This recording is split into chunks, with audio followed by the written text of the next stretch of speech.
നമസ്കാരം. റാഫ്റ്റർ ഫുട്ബോളിലേക്ക് അവർക്കും സ്വാഗതം. ബ്രസീലിയൻ ദേശീയ ടീമിന്റെ പരിശീലക സ്ഥാനത്തേക്ക് ഡൊറിവാൾ ജൂനിയർ ഫിറ്റ് അല്ല, അദ്ദേഹം അതിന് ഏബിൾ അല്ല എന്ന തരത്തിലുള്ള ഡിസ്കഷൻസ് ഒരു ഭാഗത്ത് നടക്കുന്നുണ്ട്. പ്രത്യേകിച്ച് ആ പെനാൽറ്റി ഷൂട്ട് ഔട്ടിന് തൊട്ടു മുമ്പുള്ള ടീം ടോക്കിൽ അദ്ദേഹം പങ്കെടുക്കാതെ ആ സർക്കിളിന് പുറത്ത് നിന്ന് തലചൊറിഞ്ഞ് നിൽക്കുന്ന ചിത്രവും, ഒപ്പം മാർസലോ ബിയൽസ തൻ്റെ ടീമിനെ പ്രചോദിപ്പിച്ച് സംസാരിക്കുന്ന ചിത്രവും ഒക്കെ ഒരുമിച്ച് വെച്ചുകൊണ്ട് വലിയ രൂപത്തിൽ ഡൊറിവാൾ ജൂനിയർക്കെതിരെ വിമർശനങ്ങൾ വരുന്നുണ്ട്. ഈ ഒരു ഘട്ടത്തിൽ ഡൊറിവാൾ ജൂനിയറെ പുറത്താക്കുമോ എന്ന കാര്യത്തിൽ ബ്രസീലിയൻ ഫുട്ബോൾ ഫെഡറേഷൻ CBF അവരുടെ പ്രസിഡന്റ് എഡ്നാൾഡോ റോഡ്രിഗസ് ഒരു ക്ലാരിഫിക്കേഷൻ വരുത്തിയിട്ടുണ്ട്. അദ്ദേഹം പറഞ്ഞത് ഇങ്ങനെയാണ്: ഇപ്പോഴുള്ള ടീം, പുതിയ കോച്ചിങ് സ്റ്റാഫൊക്കെ ആയിട്ടുള്ള ഈ ടീം, ഇതൊരു പുതിയ വർക്കാണ്. നമ്മൾ ഒരു റിന്യൂവൽ ഇംപ്ലിമെൻ്റ് ചെയ്തുകൊണ്ടിരിക്കുകയാണ്. കോപ്പ അമേരിക്കയ്ക്കുള്ള പ്രിപ്പറേഷൻ അതൊരു ഇമ്പോർട്ടൻ്റ് ആയിട്ടുള്ള കാര്യം തന്നെയായിരുന്നു. ഡൊറിവാൾ ജൂനിയർക്ക് താരങ്ങളുമായിട്ട് കൂടുതൽ സമയം സ്പെൻഡ് ചെയ്യാൻ വേണ്ടി ലഭിച്ചു.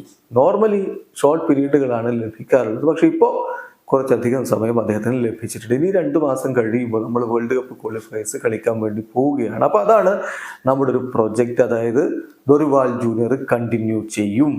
ഇപ്പോൾ അദ്ദേഹം ടീമിനെ കുറിച്ച് കൃത്യമായിട്ട് മനസ്സിലാക്കി കഴിഞ്ഞു, എന്ത് ചെയ്യണം, വർക്ക് എങ്ങനെ മുന്നോട്ട് കൊണ്ടുപോകണം എന്നതൊക്കെ ധാരണയായി കഴിഞ്ഞു. ഇനി വേൾഡ് കപ്പ് സൈക്കിളാണ്. അദ്ദേഹവും അദ്ദേഹത്തിൻ്റെ എൻ്റയർ കോച്ചിങ് സ്റ്റാഫും ഇവിടെ തുടരുക തന്നെ ചെയ്യും. അതിനെക്കുറിച്ച് അവർ നന്നായിട്ട് അവെയറുമാണ്.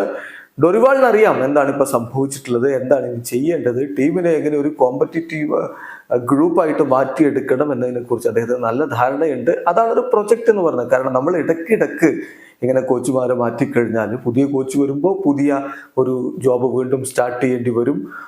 അതിനനുസരിച്ച് താരങ്ങൾ അഡ്ജസ്റ്റ് ആകേണ്ടി വരും. അതെപ്പോഴും ബുദ്ധിമുട്ടായിട്ടുള്ളൊരു കാര്യമാണ്.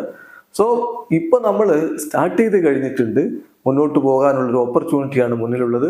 അത് റൈറ്റ് ടൈമിൽ അതനുസരിച്ച് നമ്മൾ മുന്നോട്ട് പോവുകയാണ് വേണ്ടതെന്നാണ് എഡ്നാൾഡോ റോഡ്രിഗസ് പറഞ്ഞത്. ചുരുക്കത്തിൽ ഡൊറിവാൾ ജൂനിയറെ സാക്ക് ചെയ്യാനുള്ള പരിപാടിയില്ല. കാരണം ഒരു പുതിയ കോച്ച് വന്നിട്ടേ ഉള്ളൂ.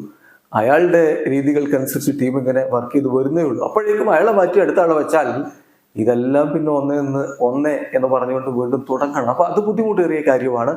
ഇനിയിപ്പോൾ കോപ്പ അമേരിക്ക കഴിഞ്ഞെങ്കിൽ അടുത്തതായിട്ട് സെപ്റ്റംബർ മാസത്തിൽ തന്നെ വേൾഡ് കപ്പ് ക്വാളിഫയർ വരുന്നു. അപ്പോഴേക്കും ടീമിനെ സജ്ജമാക്കിയെടുക്കുക. അതിനുള്ള സമയമുണ്ട്. വർക്ക് കണ്ടിന്യൂ ചെയ്യും. ഡൊറിവാൾ ജൂനിയർ തുടരും എന്ന് എഡ്നാൾഡോ റോഡ്രിഗസ്. വീഡിയോ അവസാനിക്കുന്നു. ഫുട്ബോൾ ലോകത്തെ കൂടുതൽ വിശേഷങ്ങളുമായി റാഫ്റ്റോക്സ് വീണ്ടും എത്താം.